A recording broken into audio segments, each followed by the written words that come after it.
The Samsung Galaxy S25 Ultra and the iPhone 17 Pro Max are the latest flagship device from Samsung and Apple respectively. And if you're trying to decide between both of them, hopefully this video will help you decide which one to go for. Kicking things off, both devices are 6.9 inch when it comes to the display size, so you can expect to feel the same sort of size when you hold it in hand. When it comes to the actual resolution on the iPhone, we're talking 2868 by 1320, and then on the Samsung, we're talking 3120 by 1440. The iPhone is 3000 nits of peak brightness, and the Samsung will offer 2600 nits of peak brightness. Both can do 1 to 120 Hz of refresh, and they offer 12 GB of RAM, and the iPhone will give you up to 2 TB of internal storage. The Samsung will go to up to 1 TB. For durability, you're talking Ceramic Shield 2, which is on the iPhone, so that should be very good when it comes to scratch resistance. And on the Samsung, we have Corning Gorilla Glass Victus 2. The iPhone this year is now rocking aluminium casing, whereas the Samsung is still titanium, which should hopefully affect the weight. And then we have IP68 water and dust resistant on both devices. And for security, the iPhone offers 3D face unlock, and the Samsung gives you ultrasonic fingerprint unlock. For performance, the iPhone 17 Pro Max has the new A19 Pro processor, and then that comes with that 6-core GPU processor in there as well. And you get all-day battery life, which they don't really tell you what the milliamp hour battery is. And you have 25 watts of wireless charging, so you can charge it faster via USB-C this year. So if you have a 40 watt brick or higher, you'll be able to charge this up very quickly. For the Samsung, we have the Snapdragon 8 Elite processor in there, and that couples up with Adreno 830 in terms of the graphics, and you get 5000 mAh battery in there, 45 watts wide charging and 15 watts of wireless charging. It also supports reverse wireless charging as well. Let's get a bit scientific or technical here. So we're gonna weigh them first before we set out to the next thing. So this is Samsung Galaxy S25 Ultra, weighing in at 0.219 kilograms, nice and light, but that's because of the titanium. And then let's check out the iPhone 17 Pro Max. Much heavier at 0.244 kilograms. With the camera sticking out, how's the table wobble? iPhone, Samsung. Not too bad, they're quite similar. Next up, let's talk about the performance. To begin with, let's run some Geekbench scores. So these are Geekbench 6 on both devices. So let's start with CPU. Right, the results are in for the CPU one, and here we have the multi-core and single score as well. As always, Apple iPhones or A19 processor or A series processor for a long time now, I've always done better when it comes to the single core scores, and it's just in his own league here. So we can see on the iPhone 17 Pro Max, we have 3766, and then on the Samsung, we have 3138. Multi-core always does really good on the Qualcomm Snapdragon 8 Elite chip, which is not a surprise, but this should be taken with a pinch of salt because it doesn't really reflect the real world, because whichever one you go for, performance is not going to be an issue here. For the Geekbench scores, what you notice is on the iPhone, we don't have option for OpenCL like we do on the Samsung or Vulkan. That's because Apple uses something called Metal, and basically it's an equivalent of what we get on APIs like OpenCL or Vulkan. OpenCL is used on PCs and Vulkan is used on some Windows and Android as well. So I think what we're gonna do is select Vulkan on the Samsung and then run the GPU in that way. But one thing to bear in mind is you can't really compare them like for like or apple for apple here, but I'll still run it anyway just for the sake of having some numbers. GPU Meta score on the iPhone, 45,751, really high, really good in comparison to previous generations. And then on the Samsung, we have 26,076, again, really high up there. So do with that what you will. Having said all that though, I think what we could do is run some not so scientific day-to-day stuff. So for example, powering it on, see which one powers on first and all that kind of stuff. So let's give that a go.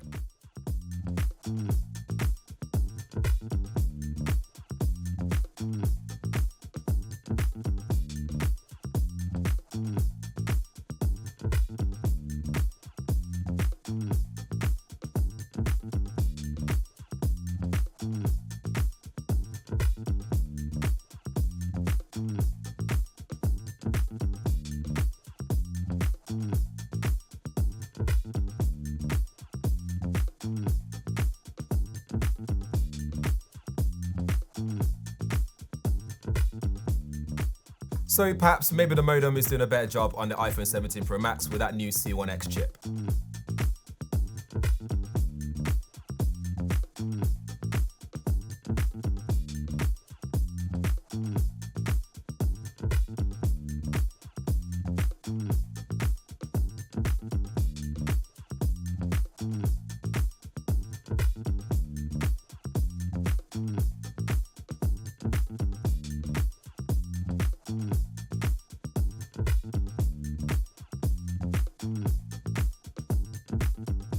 But the whole point is, whichever device you go for, they're both just as powerful and you're not gonna miss out on anything. Now onto the camera, because this is where we're gonna take it a bit deeper in terms of going outside, actually putting it to the test and comparing them as well. But what are the specs? On the Samsung, we have a quad camera setup. So we have a 200 megapixel main camera at f1.7, 50 megapixel ultra wide at f1.9, and then we get two telephoto lenses. So we have one at f2.4, which gives you 3 times optical zoom, and a 50 megapixel tele at f3.4, which gives you 5 times optical zoom.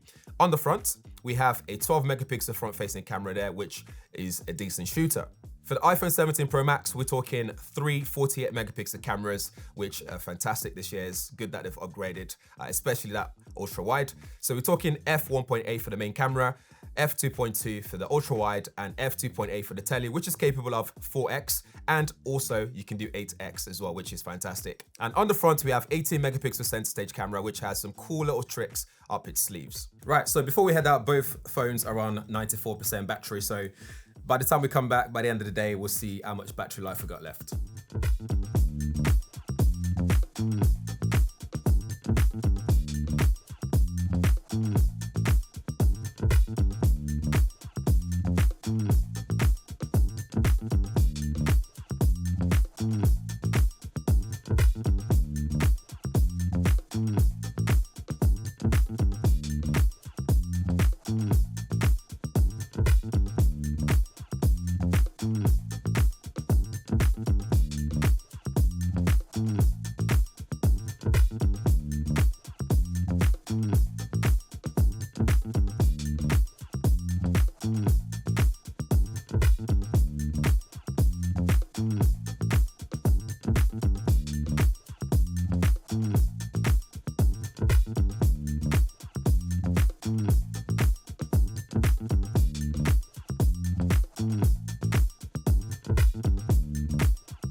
So this is a selfie video recording, 4K 30 on both devices. We tested audio on them, so that's the Galaxy S25 Ultra, iPhone 17 Pro Max. See what that looks like with the selfie camera and audio quality as well. Couldn't tell you how far away I am from the camera, but let's get closer to see if that makes any difference. Well, yeah, let us know what you think. On the iPhone 17 Pro Max, so with the square sensor, it means you can shoot landscape like this while the phone's portrait, but after the fact, you can then crop in to still be able to get yourself a nice Instagram reel or whatever you want to do with it.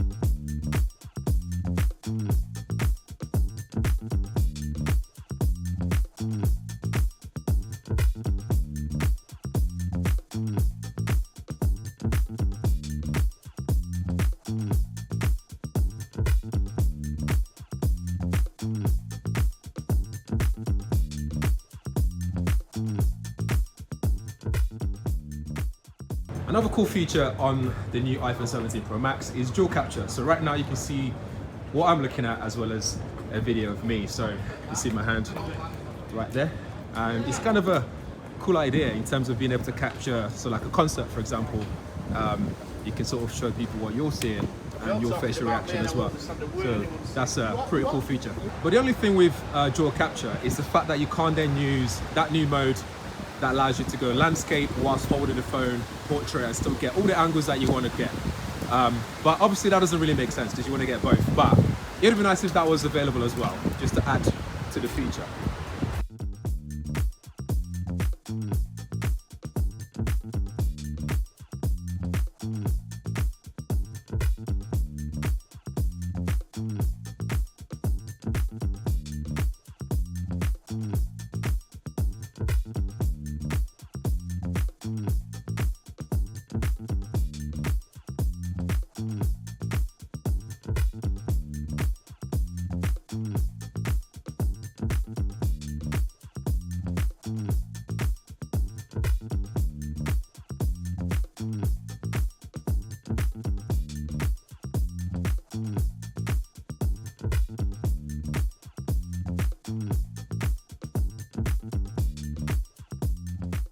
So, what do you think of the cameras? Which one's better, the S25 Ultra or the iPhone 17 Pro Max? Or are there areas that you think one's better than the other?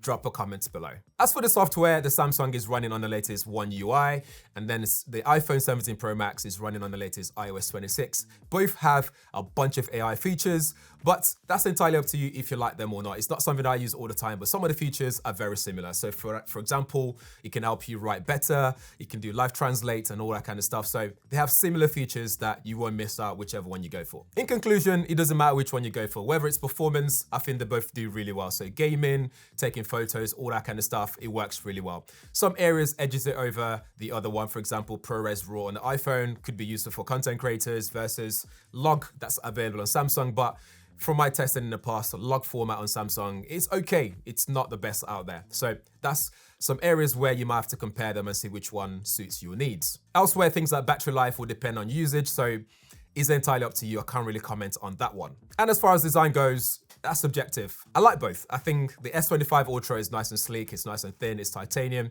Whereas the iPhone 17 Pro Max it's a tad bit heavier and it feels solid in hand, and it's just a new thing. So maybe over time it'll grow on me, or the novelty we're aware of, who knows. But over to you. Let me know what you think in the comments below. Which one would you go for? And let us know what reasons as well. And thanks for watching. See you in the next one.